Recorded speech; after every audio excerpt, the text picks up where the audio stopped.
They knocked like they were serving a Warrant 3 hard. Booming knocks that made the whole porch shudder. And the man out there didn't say hello. He said, "Open up, Evelyn Cole. We're taking her in." I remember the way the porch light threw his shadow long and ugly across the doormat. And I remember thinking, for a second, that maybe I had walked into someone else's story. That was the moment everything tipped. We moved to Willow Ridge because it looked like a painting, trimmed hedges, matching mailboxes, early evening porch lights where neighbors nodded and watered flowers. I'll be honest, I liked the quiet. My wife, Evelyn, liked the backyard. She planted things that came back every year. She had a way with dirt and tomato vines, like the soil answered when she asked it to. We were the kind of people who mowed on Saturdays and brought a pie to the annual potluck. We weren't looking for trouble. Trouble found us the day Evelyn decided to fix the fence and build a little greenhouse so she could grow things in winter. It started small, a slip of a notice pinned to our door about a supposed violation of the community guidelines. A letter that said our new greenhouse skirted some arcane covenant about uniformity of structure. The HOA at first sounded like a crank with a clipboard, petty, precise. Then the letters multiplied, and the crank got a name: Marjorie Hale, the HOA president, who always wore a pearl necklace and smiled like she was saving the neighborhood from moral decay. Marjorie had a face for committees. She had the kind of small, intentional cruelty bureaucrats discover in themselves when nobody's watching. You learn how power works in neighborhoods, how a few people who get a little control can make the rest of the block tremble. Marjorie had been on the board for years. She knew who to call, which clauses to weaponize, and how to make friendly threats feel like legal inevitabilities. Our petitions were dismissed, our polite emails answered with more fines. She wrote the kind of notes that end up in filing cabinets and then get used like sledgehammers. People started looking at us in the grocery aisle like we were the problem. That's how she wanted it: make you small, make you apologetic, make you quietly give in. But Evelyn didn't do quiet. She answered the letters by the kitchen light, handwriting that belonged to someone with patience and a temper held in reserve. She filed complaints, she called the county, she emailed the HOA lawyers. She read statute language like bedtime stories. Somewhere in all that paper and polite anger, Marjorie must have felt her authority slipping. And when that happens, people get creative. So the night they knocked, I opened the door thinking it was the sheriff, because who else would come with a badge and a flashlight? The three men on our porch had uniforms that looked right from across the street: dark coats, boots, clipped phrases that made my skin cold.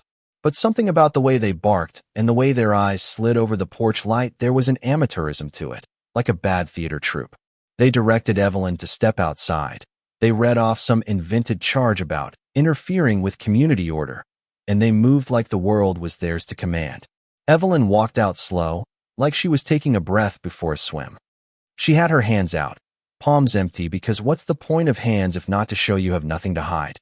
One of the imposters shoved a pistol into a holster with a panic that didn't fit confidence and said, "You're coming with us." I remember the way she looked at him, then not frightened, not pleading, just measuring. It was a look I had seen before when she read the soil and decided where to plant the seedlings. Quiet, unimpressed, ready. "Drop the act," she said. It was that simple, and the world seemed to hold its breath. The man with the gun laughed too high, like breaking glass. "You don't talk to officers like that," he said. The neighbor across the street with the porch light on and coffee in hand started to stand up, to come outside. That's when Evelyn did something I didn't expect.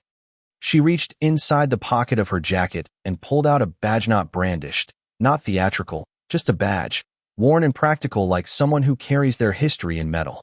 She had been a deputy once, years back, before the big life changes, before us and the greenhouse and the tomato rows. She'd left the badge on a shelf and lived quieter days, but it was real. The badge fell into the porch light, and the man with the gun went white the way bread goes white when it burns. For a half second, the three of them looked like children who had dressed up cruelly for a game that suddenly stopped being funny. The gun drop had clattered on the wood like a toy, and one of them swore in a small voice. That was the reveal, the point where Marjorie's plan unraveled like cheap stitching. She hadn't expected Evelyn to be anything but a scared woman in a nightgown. She hadn't expected pride, or skill, or history. She had expected fear. That's the thing about people who try to punish others for asserting themselves. They count on inertia, on people folding. When someone refuses to fold, it makes them frantic. The neighbor who'd been watching came down the walk with his phone out, recording. Another neighbor lit their porch lamp. A dog barked in the distance. The three imposters tried to talk their way out bad accents. Bad lies, and Evelyn stood firm, speaking with the slow precision people use when they speak to someone not all there yet. You can leave, she told them. You can go back to whoever hired you and tell them this isn't worth it. Marjorie, who watched from the edge of the block like a queen without a throne, had an expression I couldn't parse, panic edged with fury. She walked up to the porch and said, "You're making a scene." Her pearls glinted. She sounded small. For a moment, I thought she might interest herself in apologies, or at least in explanations. Instead, she spat. "You'll regret this." It's funny how the worst people always think they're the ones with leverage. The sheriff's SUV rolled up 5 minutes later, which in our part of town felt like a lifetime. Someone had called. The recordings on neighbors' phones were already circulating. The deputies stepped out, professional and tired, and took in the tableau 3 men in ill-fitting uniforms, a woman with a real badge, and a small crowd of folks in slippers. They walked over, asked the right questions, and in the end, the 3 men were cuffed for impersonating officers and for bringing a firearm without proper licenses, crimes born of a plan that had the smell of desperation. After the deputies left with 2 of Marjorie's hired hands slumped in the back seat, the neighborhood buzzed the way a hive buzzes after someone has stuck a finger in. Marjorie was quiet then. She retreated to the square of shade she'd always favored at HOA meetings. There was a kind of hush, like a community being asked to look at itself and deciding it didn't like what it saw. We were left to figure out what to do with the aftermath. There were apologies from neighbors who had been too polite to intervene. There were questions about when authority becomes violence and who gets to decide. The HOA board shuffled like a bad deck of cards. Some members resigned, others called for reforms. Marjorie was investigated not just for the stunt, but for the way she'd used petty rules like chainsaw blades to cut into property and dignity. When communities face themselves honestly, the first instinct is to reach for paper and rules. The braver instinct is to reach for accountability. Evelyn didn't want to make a spectacle. She washed her hands of the greenhouse controversy not with surrender, but with clarity. She rebuilt the fence in compliance with a compromise that made sense, not the kind of vague niceties Marjorie had prescribed. She kept her badge in a drawer now, not because it was useless, but because sometimes the point of having strength is knowing when to show it. I kept thinking about the porch light and the way truth looked under it, ordinary, stubborn, and hard to ignore. There's a lesson in this kind of story that people on either side of the argument hate to admit. Power without empathy corrodes. Resistance without thought can be performative. Marjorie felt entitled because she had a title and a board. She treated neighbors as items to be managed instead of people. Evelyn resisted because she loved that little patch of earth and because she had a ledger of her own of what was fair and what was not.